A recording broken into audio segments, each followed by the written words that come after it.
Alto K10 Maruti की ओर से आने वाली एंट्री लेवल हैचबैक है। क्या 2025 में इसे कंसिडर करना चाहिए या थोड़े पैसे और लगाकर किसी दूसरी गाड़ी की ओर जाना एक बेटर ऑप्शन रहेगा? ऐसा मैं इसलिए कह रहा हूँ क्योंकि कंपनी ने बड़ी चालाकी से खेल खेला है इसके वेरिएंट के साथ। वो खेल क्या है हम आगे जानेंगे।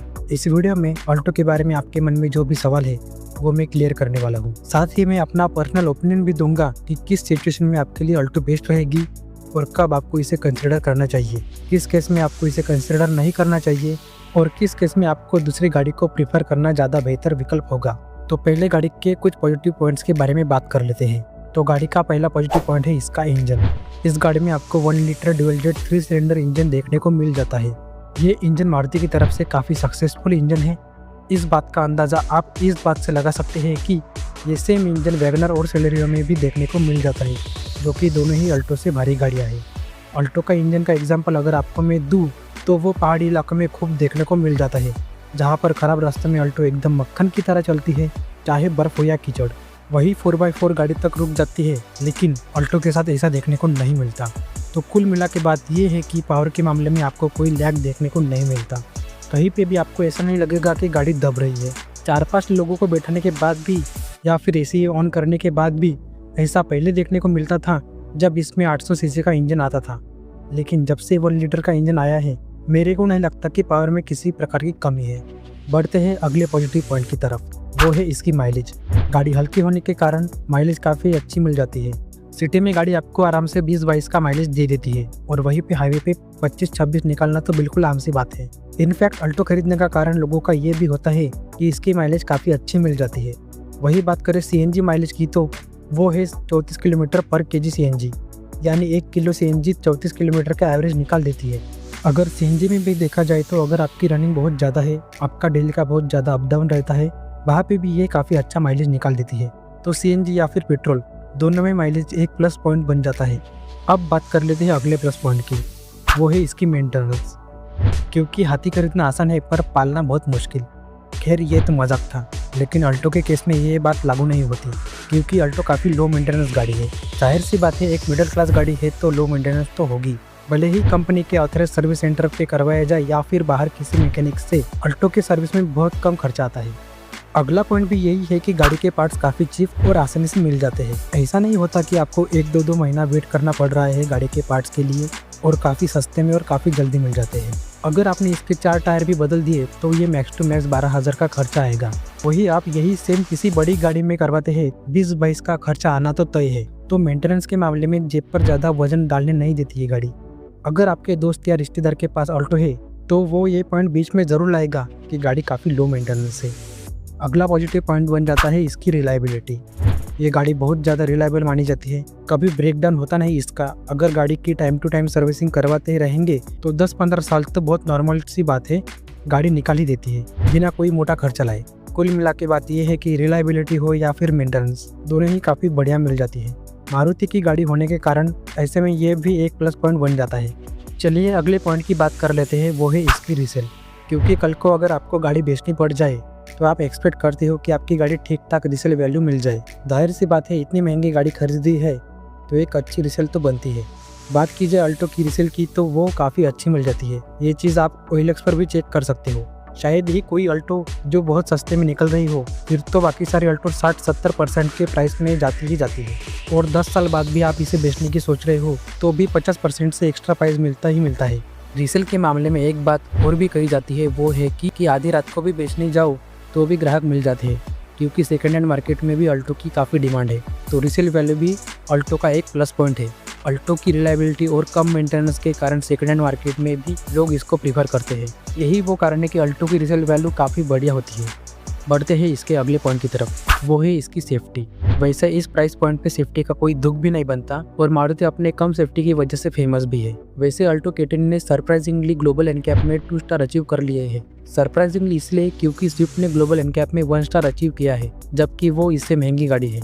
बात करें इसके सेफ्टी फीचर्स के बारे में जो आपको इस गाड़ी में देखने को मिल जाते हैं, वो है इसके ड्यूल एयरबैग स्टैंडर्ड, यानी हर एक वेरिएंट में ड्यूल एयरबैग्स आते हैं। इसके साथ साथ ABS, ABD, seat belt reminder जैसे सेफ्टी फीचर्स आपको सभी वेरिएंट में मिल जाते हैं। सेफ्टी के मामले में प्राइस के हिसाब से ये गाड़ी ओके है। वही कंपेयर करें इसके सेगमेंट से ऊपर वाले गाड़ियों की भी, तो उसमें भी कुछ खास सेफ्टी नहीं मिलती, इसीलिए सेफ्टी के मामले में गाड़ी मीडियम कह सकते हैं। अगले पॉइंट की बात करें तो वो है इसका कंफर्ट। शॉर्ट डिस्टेंस में गाड़ी कंफर्टेबल है। वही बात की जाए लंबी रोड ट्रिप्स की, तो उसमें आपको काफ़ी दिक्कत आने वाली है, क्योंकि कैबिन स्पेस गाड़ी का काफ़ी कम है, तो लंबे रोड ट्रिप्स मारना तो बड़ी दिक्कत वाली बात रहेगी। वही शॉर्ट डिस्टेंस के लिए गाड़ी में ऐसा कंफर्ट में कोई कमी देखने को नहीं मिलती। एक और पॉइंट ये है कि अगर आपकी हाइट 6 फीट से ऊपर है तो लेग रूम वगैरह में आपको दिक्कत आ सकती है। ओवरऑल देखा जाए तो सबकी अपनी ज़रूरतें हैं। अगर आपकी ज़रूरत छोटी दूरी है तो आपके लिए कोई दिक्कत आने वाली नहीं है। वही आप अल्टो से लॉन्ग ट्रिप मारने की सोच रहे हैं तो तब तो वहाँ पे दिक्कत वाली बात आ जाती है, क्योंकि गाड़ी का बूट स्पेस भी और कैबिन स्पेस दोनों ही काफ़ी कम है लॉन्ग ट्रिप्स के हिसाब से देखा जाए तो। आपको एक सवाल आ रहा होगा कि अल्टो में सब कुछ अच्छा ही अच्छा मिलता है क्या, पॉजिटिव ही पॉजिटिव है क्या गाड़ी की। चलिए अब इसके नेगेटिव की बात कर लेते हैं। तो सबसे बड़े नेगेटिव पॉइंट है इसका ओवर प्राइस होना। ऐसा मैं इसलिए कह रहा हूँ क्योंकि अगर आप अल्टो के बेस वेरिएंट में जाते हैं तो एसी के साथ एलेक्सा आपको पड़ेगा 5,36,000 ऑन रोड। वही वैगनर का एलेक्सा देखा जाए तो उसका प्राइस पड़ता है 6,06,000 ऑन रोड, यानी 70,000 फालतू देने पे आपको एक वैगनर जैसी गाड़ी मिल जाती है। इसमें अल्टो से ज़्यादा स्पेस मिल जाता है और ज़्यादा प्रैक्टिकल है, और वैगनर थोड़ी बड़ी भी है, एक सेगमेंट अल्टो से ऊपर भी आती है, तो यहाँ पे वैगनर लेना एक फ़ायदे का सौदा रहेगा अल्टो की तुलना में। लेकिन अगर आपका बजट बिल्कुल भी अलाउ नहीं कर रहा और आपको ऐसी रिक्वायरमेंट नहीं है वैगनर लेने की, तो आप अल्टो को कंसिडर कर सकते हैं। वही अगर आप 70,000 बजट एक्सटेंड कर सके तो वैगनर बिल्कुल घाटे का सौदा नहीं है बॉस। CNG में भी वैगनर का बूट स्पेस ज़्यादा मिल जाता है। अल्टो का CNG में बूट स्पेस काफ़ी ख़त्म हो जाता है, और दोनों के माइलेज की बात की जाए तो 34-34 का CNG में और पेट्रोल में 25-25 का कंपनी क्लेम करती है। कंफर्ट और स्पेस के मामले में देखा जाए तो वैगनर की तरफ शिफ्ट होना एक बेहतर ऑप्शन है, ऐसा मुझे लगता है। यही वो कारण है कि वैगनर की सेल अल्टो से ज़्यादा होती है। अल्टो वैसे तो बहुत अच्छी गाड़ी है, प्रैक्टिकल गाड़ी है, लेकिन कंपनी ने उसको थोड़ा ओवर प्राइस कर रखा है। वीडियो के शुरू में मैंने कहा था कि कंपनी ने इसके वेरिएंट के साथ एक खेल खेला है। वो खेल ये है कि अल्टो का base variant STD manual 4 lakh एक शोरूम से शुरू होता है, लेकिन उसमें आपको एसी तक नहीं मिलता। आज के टाइम एसी कोई फीचर नहीं है, वो तो हर एक गाड़ी में आता ही आता है। तो कंपनी को पता है कि लोग खरीदेंगे एसी वाला वेरिएंट। तो एलेक्सा मैनुअल जिसमें एसी आता है वो आपको पड़ेगा 4,82,000 का। ऐसा कंपनी ने इसलिए करा है ताकि वो अपनी गाड़ी को दिखा सके कि हमारी गाड़ी 4 लाख एक शोरूम से शुरू हो रही है। लेकिन असल में आप एसी वाले वेरिएंट में जाएंगे तो वो आपको पड़ेगा 4,82,000 का। वही बात करते हैं अगली वेरिएंट की, तो वो है एलेक्सा मैनुअल जो पड़ता है 5 लाख एक शोरूम। ये वेरिएंट एलेक्सा से 18,000 महंगा आता है। तो आप देख रहे हैं कंपनी ने किस हिसाब से प्लानिंग करी है, जिससे आप स्टेप बाय स्टेप इस गाड़ी के एसी वाले वेरिएंट पे आएंगे। फिर आप सोचेंगे कि 18,000 ज़्यादा देने पर मेरे को फीचर्स मिल जा रहे हैं, तो क्यों ना मैं वो वेरिएंट कंसिडर कर लेता हूँ। तो आप देख रहे हैं बड़े ही चालाकी से कंपनी ने यहाँ पे गेम खेला है, जिससे आप स्टेप बाय स्टेप गाड़ी के ऊपर वाले वेरिएंट की तरफ आते जाए। तो जिसने भी ये बनाया है, यू आर वेरी चालाक ब्रो, बहुत चालू आदमी है वो।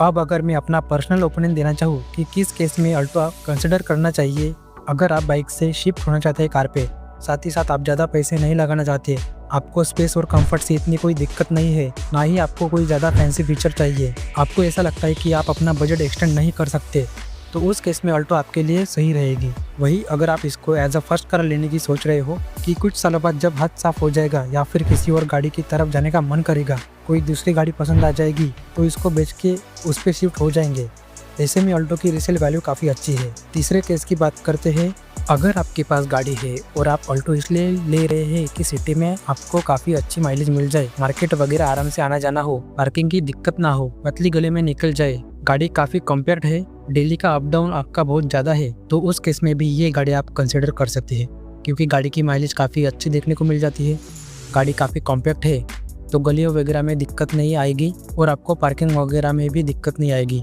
इस केस में देख सकते हैं। तो वैसे मैं अपनी पर्सनल ओपिनियन दूं तो अगर आप किसी और गाड़ी पे थोड़ा पैसा लगा सकते हो तो वो बेहतर रहेगा, क्योंकि इस केस में इस बार अल्टो का थोड़ा और प्राइस ज़्यादा है। मेरे हिसाब से अगर गाड़ी एग्जैक्टली 4 लाख से शुरू होती है एसी के साथ तो फिर अल्टो पे कोई खास बुराई नहीं थी, लेकिन कंपनी ने थोड़ी सी ओवर प्राइसिंग करके थोड़ा मामला खराब कर दिया। ऐसे में दूसरी कार पे जाना थोड़ा बेटर ऑप्शन लगता है मुझे।